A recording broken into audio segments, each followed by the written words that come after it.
This is Steve Race in the Beatles recording studio in London, where the latest Beatle record is at this moment being built up. Not just a single performance, but a whole montage of performances. With some friends in to help the atmosphere, this is quite an occasion. Okay, Richard, that'll do. You'll kill it. Right. Oh, that's very good. Thank you, John. That's fine. I think that will do for the vocal backing very nicely. We'll get the musicians in now, and we'll do the last take. Oh, great. Okay. Run back the tape, please, Richard.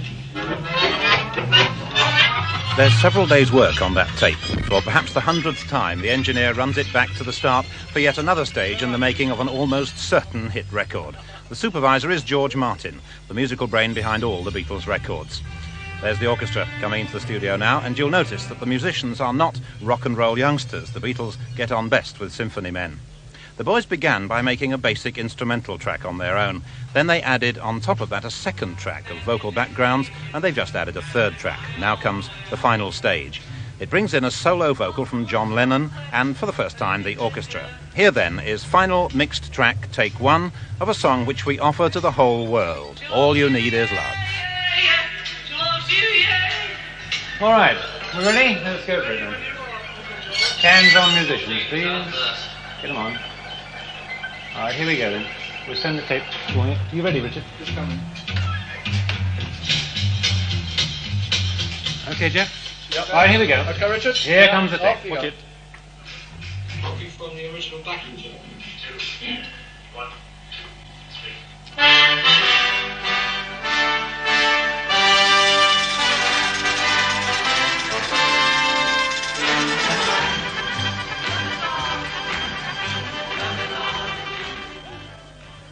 In the past 100 minutes, our cameras have been bringing you direct live pictures of people and places from widely separated parts of the Earth's surface. Now, as our program draws towards its end, we look beyond our world.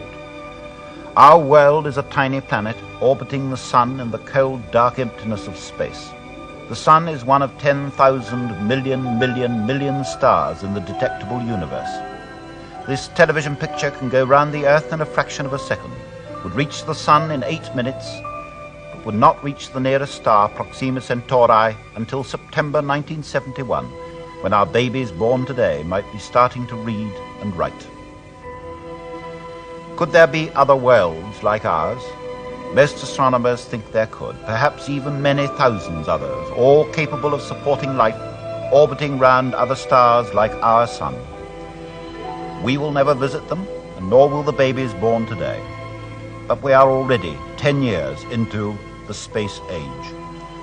Men will land on the moon before our babies are very old. They are children of the space age. Let us see what we can show them today beyond our world, and how people on our world are at this moment preparing to visit the inhospitable moon.